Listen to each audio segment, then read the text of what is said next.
നന്മകൾ ചെയ്യാനുള്ള ഏതൊക്കെ മാർഗങ്ങളുണ്ടോ, ഏതൊരു നന്മയുടെയും കാര്യത്തെ സംബന്ധിച്ച് പറയുകയാണെങ്കിൽ നന്മ ഖജനാവുകളാണ്. ഒരുപാട് നന്മയുടെ ഖജനാവുകളുണ്ട് ലോകത്ത് അല്ലാഹു നിശ്ചയിച്ചത്. വലിതിൽകൽ ഖസായിനി മഫാതീഹു, ആ ഖജനാവുകളെല്ലാം തുറക്കുവാനുള്ള ചാവികളുമുണ്ട്. മിഫ്താഹ്, അതിൻ്റെ ഖജനാവുകൾക്കൊക്കെ താക്കോലുകളുമുണ്ട്. ഇനി ശ്രദ്ധിക്കുക. ഫതൂബാ ലിഅബ്ദിൻ, ഒരടിമക്ക് മംഗളം. നബി തങ്ങൾ പറയാണ് ഒരടിമക്ക് സർവ്വ ആശീർവാദങ്ങളും അർപ്പിക്കുകയാണ്. എന്താണ് ആ അടിമയുടെ പ്രത്യേകത? ജഅലഹുല്ലാഹ്, അല്ലാഹു ആ അടിമയെ ആക്കിയിരിക്കുന്നു മിഫ്താഹൽ ലിൽ ഖൈരി, നന്മയുടെ ഖജനാവുകൾ തുറക്കുന്ന താക്കോലാക്കിയിരിക്കുന്നു ആ മനുഷ്യനെ. വമിഗ്ലാഖൽ ലിശ്ശർരി, തിന്മയുടെ കവാടങ്ങളെ കൊട്ടിയടക്കുവാനാണ് ആ മനുഷ്യൻ ശ്രമിക്കുക. നന്മയുടെ കവാടങ്ങളെ തുറക്കാനാണ് ആ മനുഷ്യൻ ശ്രദ്ധിക്കുക.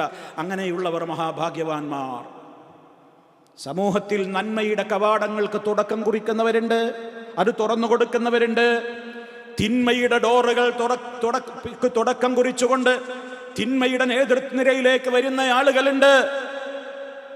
നല്ല നല്ല കാര്യങ്ങൾ ചെയ്യുന്നവർ ഏത് കാലത്തും ഓർമ്മിക്കപ്പെടും.